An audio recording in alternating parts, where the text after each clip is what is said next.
इयत्ता 7वी विषय इतिहास पाठ पहिला इतिहासाची साधने स्वाध्याय प्रश्न पहिला खालील चौकोनात दडलेली ऐतिहासिक साधनांची नावे शोधून लिहा. तर मित्रांनो, या चौकोनात नावे आहेत ताम्रपट, चित्रे, कपडे, श्लोक, पोवाडे, शिलालेख, गीते, कथा, दंतकथा, लेख, खलिते, आज्ञापत्रे. प्रश्न दुसरा आहे लिहिते व्हा. 1. स्मारकामध्ये कोणकोणत्या बाबींचा समावेश होतो? उत्तर: स्मारकामध्ये समाधी, कबर, विरगळ इत्यादी बाबींचा समावेश होतो. 2. तवारीख म्हणजे काय?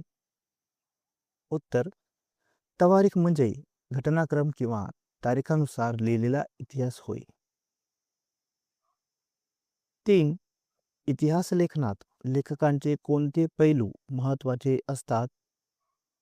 उत्तर: इतिहास लेखनात लेखकांचा निपक्षपातीपणा, तटस्थता, खरे खोटेपणा आणि व्यक्तिगत हितसंबंध हे पैलू महत्त्वाचे असतात.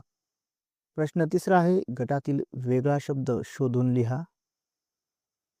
1. भौतिक साधने, लिखित साधने, अलिखित साधने, मौखिक साधने. यामध्ये आहे अलिखित साधने. 2. स्मारके, नाणी, लेणी, कथा. 3. भोजपत्रे, मंदिरे, ग्रंथ, चित्रे. यामध्ये मंदिरे वेगळा शब्द आहे. 4. ओव्या, तवारिखा, कहाण्या, मिथके, तवारिखा. प्रश्न चौथा आहे संकल्पना स्पष्ट करा. 1. भौतिक साधने. उत्तर: वस्तू, वास्तू किंवा त्यांचे अवशेष यांना इतिहासाची भौतिक साधने म्हणतात. याची उदाहरणे आहेत किल्ले, नाणी, शिलालेख, ताम्रपट इत्यादी. 2. लिखित साधने. उत्तर: लिखित स्वरूपात उपलब्ध असलेल्या ऐतिहासिक माहितीला लिखित साधने म्हणतात. उदाहरणार्थ ग्रंथ, चरित्रे, पत्रव्यवहार, बखरी इत्यादी. 3. मौखिक साधने. मौखिक परंपरेने पुढे आलेल्या कथा, गीते, पोवाडे, ओव्या यांना मौखिक साधने म्हणतात.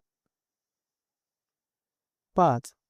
ऐतिहासिक साधनांचे मूल्यमापन करणे आवश्यक असते का? तुमचे मत सांगा. उत्तर: हो. ऐतिहासिक साधनांचे मूल्यमापन करणे आवश्यक असते. कारण इतिहासाची साधने खरी आहेत की बनावट हे तपासणे गरजेचे असते. तसेच त्यातील माहिती विश्वसनीय, अचूक आणि पक्षपाती नसावी याची खात्री करावी लागते. त्यामुळे इतिहास लेखन अधिक शास्त्रशुद्ध व विश्वासार्ह होते. प्रश्न 6वा तुमचे मत लिहा. 1. शिलालेख हा इतिहास लेखनाचा विश्वसनीय पुरावा मानला जातो. उत्तर: शिलालेख दगडावर कोरलेले असल्यामुळे त्यात बदल करणे कठीण असते. त्यातून त्या काळातील भाषा, लिपी, समाजजीवन आणि राज्यकारभाराची खरी माहिती मिळते. त्यामुळे शिलालेख हा इतिहास लेखनाचा विश्वसनीय पुरावा मानला जातो. 2. मौखिक साधनांच्या आधारे लोकजीवनाचे विविध पैलू समजतात. उत्तर: लोकगीते, ओव्या, पोवाडे, कथा यातून त्या काळातील लोकांचे विचार, परंपरा, सण समारंभ आणि जीवन पद्धती समजते. त्यामुळे मौखिक साधनांच्या आधारे लोकजीवनाचे विविध पैलू समजतात.